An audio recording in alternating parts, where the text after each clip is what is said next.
Greg here again. This episode of Geode Details regards mainly the equipment, tools, various miscellaneous stuff that I didn't cover in the other videos. Basically, this project has been in the works a long time. I have a lot of heavy equipment out there. Unfortunately, it's been left sitting. There's two main pieces of equipment that I relied on when I was out there working on this project. The two main pieces of equipment, mainly the Inslee 3000 backhoe. Now, it may not look like much in the pictures here. You have to understand, though, the size of this thing, because you can't really tell by the pictures too well. Basically, we're talking a 52-ton machine. You have to break the machine apart to get it down the road. It's just too big to get down the road in one piece. It's too heavy. You take off the counterweight, which weighs 12 tons, and you take the arm halfway off, and that's how you have to haul it down the road. It's just way too big. It basically can lift up those walls and do everything I need to do so easily, though, because it's such a big machine. This is a 3-yard bucket. Most backhoes you see on major construction sites are generally 2-yard buckets. So this is a 3-yard bucket, quite a bit bigger actually. But it won't do as much work as the smaller ones, because smaller ones are so much quicker. This one's an old dinosaur from the 70s. It's big, it's heavy, it can do the work, but it just takes longer. I'm not that skilled with it anyway. But anyway, I have had a lot of use out of this machine already. The hole is already dug, and I did it with this machine. Also have, the status of the Inslee, though, it's an Inslee 3000 if you want to look it up. 3-yard bucket 3000. Basically, a couple years ago, after sitting for 15 or more years, went out there, was able to get it started. Starts, seem to run, everything seemed to work fine. There's still some things that need to be done, and every time I go out there, it seems like vandals come and do things to it. Besides the fact that the wife vandalized, tore out wiring harnesses, all my equipment. I went out there one day with 20 flat tires on other pieces of equipment. So that's the kind of thing I was dealing with here. The next piece of equipment I'm going to talk about is a John Deere 450B crawler loader. Very versatile machine. And actually this machine, I also have the backhoe attachment, which basically comes on and off within a few minutes. You can take off the backhoe arm and travel around and use it as a bulldozer or a crawler loader a lot easier. A lot of good use out of this machine. The status of this machine right now is basically it has not been started up in about 20 years.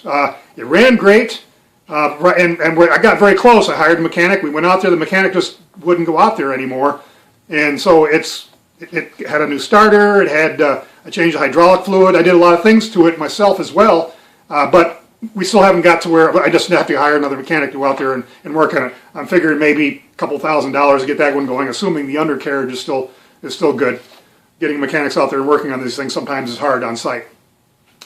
Other piece of equipment that I relied on a lot, although I ended up hiring a dump truck because it really wasn't as great of a dump truck as I was hoping. We're looking at a Mack, a military 5-ton dump truck made by Mack. It's from 1955 actually. This one also hasn't been started up in about 20 years. No telling, although I was able to turn the crank over a little bit just by hand. I was able to turn the crank a little bit, so it's not seized up. That's the good news. Probably a very rugged machine. It would just went so much quicker. Instead of me jumping in and out of the backhoe and into the dump truck when I loaded up the truck to go dump the load and come back, basically I hired a more efficient articulating truck to do that, and we got the hole dug a lot quicker that way. And so, but anyway, backfilling, I would be using this. This could be a very important machine to use well. Might take a couple $1,000s to get this thing running back, and it has 10 flat tires, so it's going to take probably another couple $1,000 just for tires, and probably go to the more modern wheels that they have instead of the dual wheels. What else here?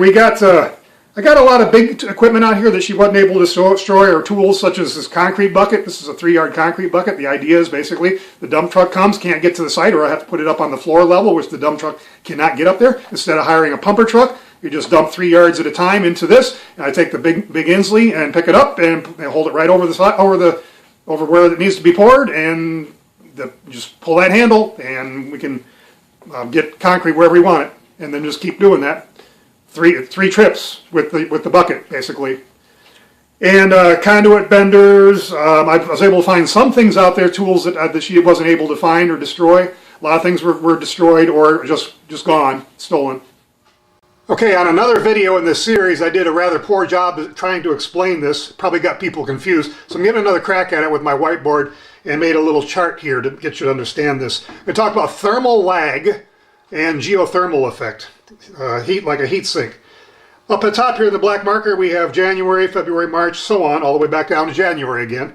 Over here we have temperatures. 100 degrees, 50 degrees, 0 degrees. We're talking Fahrenheit here. Same thing on the other side, just showing the other side, same things. And this green line represents roughly an average of what you might expect with temperatures, lowest and the highest on any type of the year. So basically in January and February we're going to be at the lowest temperatures, whereas in July and August we're going to be at the hottest temperatures, and then back in December getting back down and still going down into January. Okay, that's air temperatures. Varies very fluctuates a lot. Now we're going to mark in here now. Let's take an example of about 5 feet underground, where you start really getting a flywheel effect inside the ground. Basically, I'm going to use this red marker. I'm going to try to draw here. We're looking at about 50 to 55 degrees, typically, in the area that we're going to be building. So basically, what we're going to see here is a lot less of a curve, first of all, and a lot lower peaks. And you'll notice something here. This valley, or the low point, is offset by a couple months. The high point here is also offset by a couple months. That's the flywheel effect. Because the Earth takes so long to catch up and to moderate in temperatures that it has less bearing on the outside surfaces. And when you're talking 10, 15 feet underground, this line would be almost pretty much flat line. It wouldn't very much at all.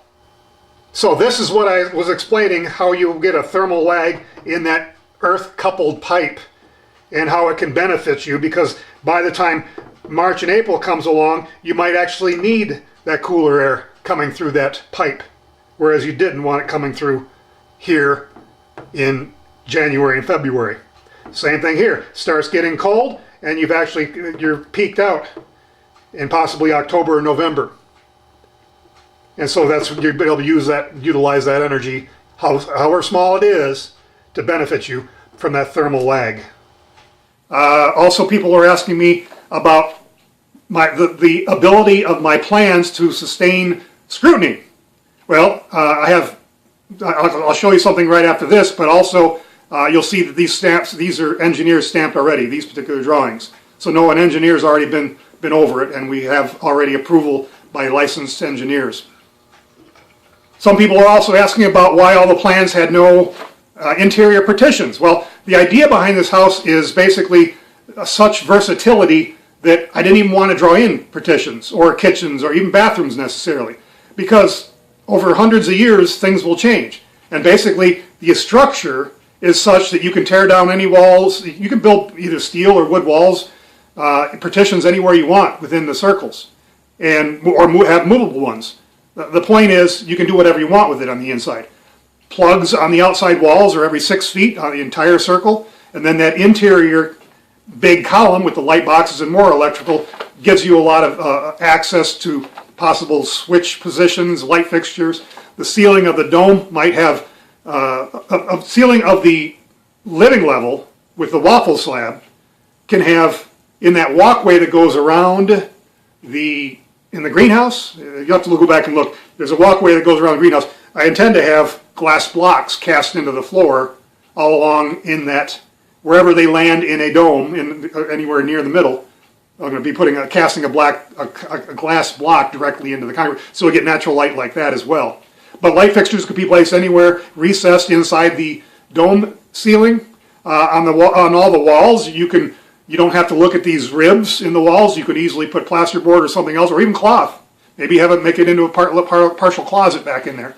So you can do anything you want with it. So the idea is, I didn't draw in a kitchen, I didn't draw in bathrooms or fixtures or anything, because that's going to easily be changed later.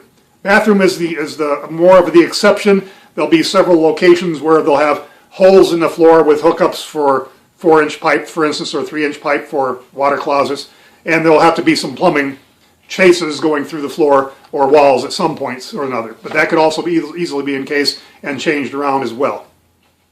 Also, people are asking me, well, all this alternative energy stuff, why didn't you go with a composting toilet. Well, I did. I had a composting toilet. That also got stolen. I don't know what happened to it. I had a composting toilet. Basically, if you don't know what a composting toilet is, it's a crude way of putting it is it's an in-house, it's a outhouse in-house.